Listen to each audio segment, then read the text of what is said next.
Russia is ready for negotiations with representatives of Ukraine but doesn't see any desire on the Ukrainian side to solve legal issues, President Vladimir Putin said on Tuesday. If there is a desire to negotiate and find a compromise solution, let anyone conduct these negotiations, Putin said. But from the point of view of signing the documents, here, of course, everything must be such that lawyers confirm the legitimacy of those people who will be authorized by the Ukrainian state to sign these agreements. According to Associated Press previously, speaking about possible talks, the Russian president emphasized that any peace deal should respect the realities on the ground. He emphasized in June that Ukraine must also renounce its NATO bid and fully withdraw its forces from Donetsk, Luhansk, Zaporizhzhia and Kherson, the regions Russia annexed in September 2022, demands that Ukraine and the West have rejected. Moscow also wants the West to lift its sanctions that has limited Moscow's access to global markets and dealt a heavy blow to Russia's economy. Ukrainian President Volodymyr Zelenski's initial peace formula demanded Russia's full withdrawal from all occupied territories, but he later softened his position as Moscow continued to make gains, and he is no longer making that retreat a condition for talks. Zelensky has emphasized the need for a comprehensive agreement, not a temporary halt to hostilities that would only allow Russia to replenish its arsenal. He has pushed for the deployment of Western troops to Ukraine as peacekeepers. Putin has similarly rejected a temporary truce, pointing out that Russian troops are pressing an offensive and any break in the fighting would allow Ukraine to get reinforcements and supplies. Вопрос в окончательном подписании документов. Это очень серьезный вопрос, который должен гарантировать безопасность и Украины, кстати говоря, и России на серьезную длительную историческую перспективу. И здесь не может быть ни одного промаха, ни одной шероховатости. Все должно быть отточено. Но в соответствии с Конституцией Украины, президент Украины в условиях, даже в условиях военного положения, не имеет права на продление своих полномочий. На продление полномочий имеет право только представительные органы власти, только Рада, то есть парламент страны. А у президента только 5 лет срок. Все, больше ничего. Дальше его полномочия передаются председателю Рады. Но если есть желание вести переговоры и найти компромиссные решения, пусть ведут там кто угодно эти переговоры. Мы, естественно, будем добиваться того, что нас устраивает, что соответствует нашим интересам. Но вот с точки зрения подписания документов, здесь, конечно, все должно быть так, чтобы юристы нам подтвердили легитимность тех людей, которые будут уполномочены украинским государством подписывать эти соглашения. Если есть желание, можно закрыть любой вопрос юридического характера. Но пока мы такого желания просто не видим. Я думаю, что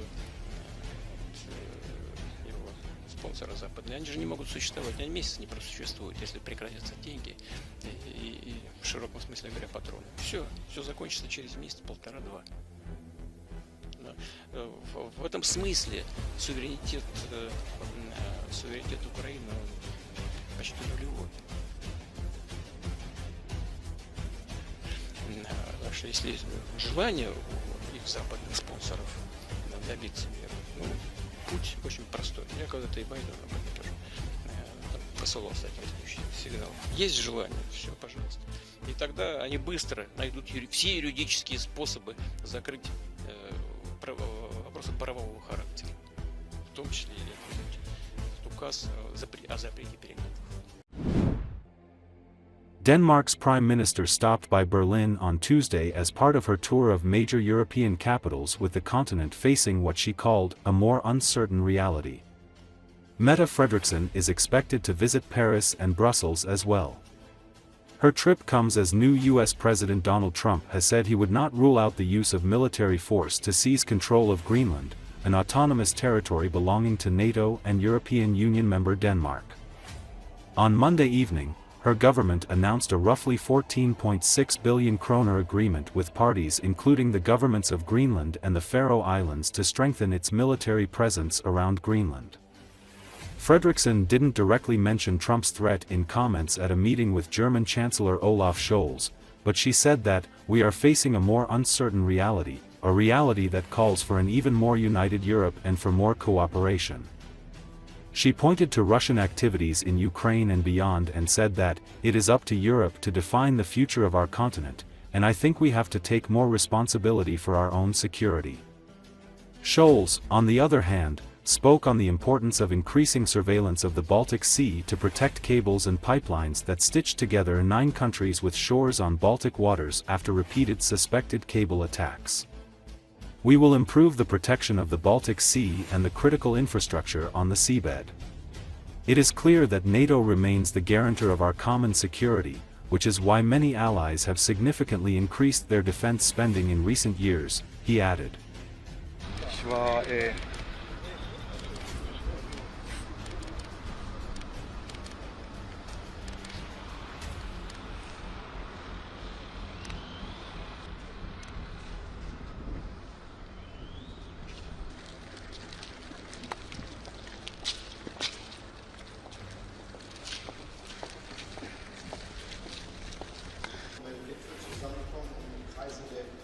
We are facing a more uncertain reality, a reality that calls for an even more united Europe and for more cooperation.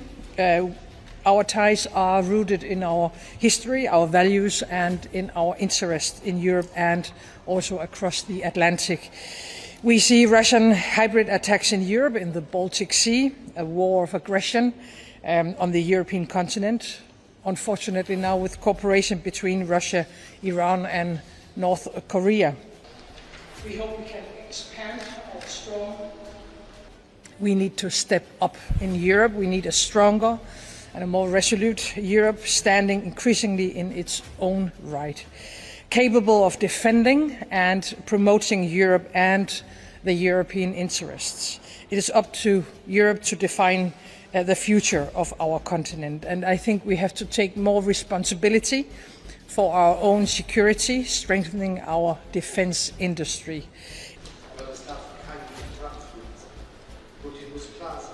Erst gestern hat es abermals Meldung gegeben, dass ein weiteres Unterseekabel beschädigt worden ist. Das zeigt, welche Bedrohung von der russischen Schattenflotte ausgeht. Deshalb sind Finnland und Schweden der Allianz beigetreten.